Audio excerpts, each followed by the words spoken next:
दशकों से केंद्र की राजनीति करने वाले बीजेपी नेता शहनवाज हुसैन अब अपने गृह राज्य बिहार में किस्मत आजमाने आ गए हैं। विधान परिषद चुनाव के लिए बीजेपी ने शहनवाज हुसैन को हरी झंडी दिखाई है। उन्होंने अपने एक और सहयोगी मुकेश साहनी के साथ पर्चा भर दिया है और माना जा रहा है कि दोनों बिना किसी अवरोध के विधानसभा पहुंच जाएंगे। मुकेश साहनी की सियासत बिहार से बाहर की नहीं है, लिहाजा उनका विधानसभा में पहुंचना कोई बड़ी बात नहीं है। लेकिन बीजेपी के कुछ बड़े मुस्लिम चेहरों में से एक शहनवाज हुसैन का विधानसभा में पहुंचना बड़ी खबर है। ऐसे में बीजेपी ने एक तीर से मानो कई निशाने साध दिए हैं। हाल ही में जब जम्मू कश्मीर में डीडीसी यानी जिला विकास परिषद के चुनाव के लिए बिगुल फूका गया था, तब बीजेपी ने अपने मधुर बोलने वाले नेता शहनवाज हुसैन पर ज्यादा भरोसा किया और उन्हें चुनाव अभियान के लिए घाटी में भेज दिया। शहनवाज हुसैन भी अपनी पार्टी के उम्मीदवारों को जिताने के लिए पुरजोर कोशिश की और दिन रात एक करके उन्होंने अपने उम्मीदवारों के चुनाव प्रचार किए। 7 चरणों में हुए चुनाव में पार्टी को जबरदस्त नहीं तो उससे कम भी फायदा नहीं हुआ। घाटी में बीजेपी का नाम लेने से परहेज करने वाले लोग अब न केवल नाम लेने लगे बल्कि पार्टी के 3 उम्मीदवारों को जिता भी दिया। पहली बार घाटी के किसी चुनाव में पार्टी के उम्मीदवारों ने जीत दर्ज की और इसका श्रेय शहनवाज हुसैन को गया, जिसके बाद पार्टी ने करीब 7 साल से वनवास झेल रहे पूर्व सांसद को विधान परिषद में भेजने का फैसला किया। बीजेपी के गिने चुने मुस्लिम चेहरों में से एक को विधायक बनाने के फैसले से पार्टी ने एक तीर से कई निशाने साधने की कोशिश की है। सियासी पंडितों की माने तो बीजेपी ने नीतीश कुमार पर दबाव बनाने के लिए ये फैसला लिया।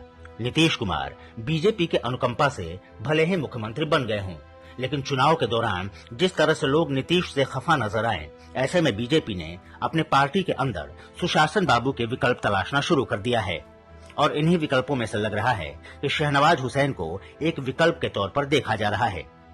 दरअसल शहनवाज हुसैन को मंत्रालय चलाने का ठीक ठाक तजुर्बा है।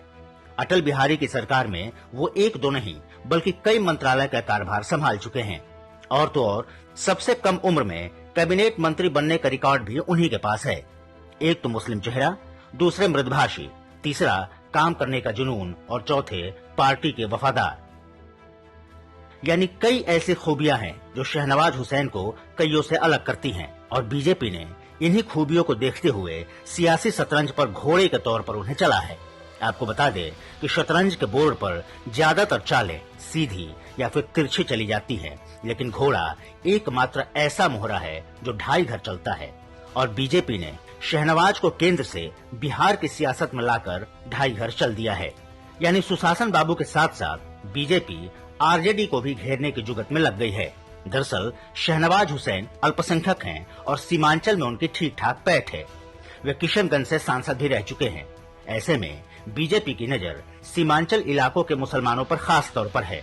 हाल ही में हुए विधानसभा चुनाव में आरजेडी को सीमांचल से आंशिक सफलता ही मिली थी, क्योंकि असदुद्दीन ओवैसी की पार्टी एआईएमआईएम ने 5 विधानसभा सीटों पर परचम लहराया था और 5 सीटों पर आरजेडी के वोट को काटकर सरकार बनाने के सपने को चकनाचूर कर दिया था। ऐसे में बीजेपी को लग रहा है कि शहनवाज हुसैन के जरिए वे सीमांचल में पकड़ को फिर से मजबूत कर सकती है और आरजेडी के मई समीकरण को तोड़कर अल्पसंख्यक वोट को अपने पाले में कर सकती है।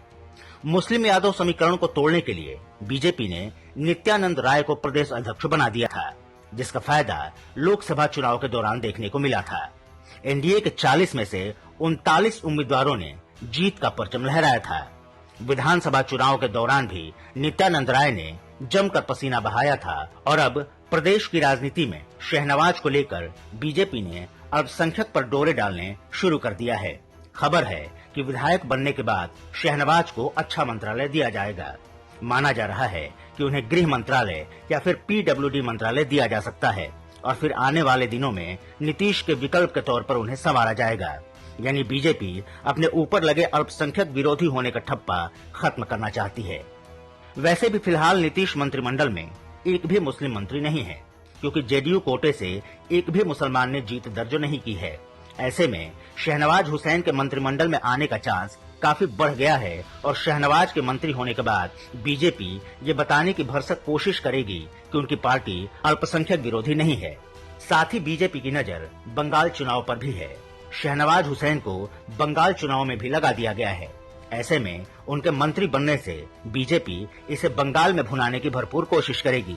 बीजेपी ये बताने की कोशिश करेगी कि उनकी पार्टी का मंत्र सबका साथ, सबका विकास और सबका विश्वास है और वो इसी मंत्र पर काम करती है।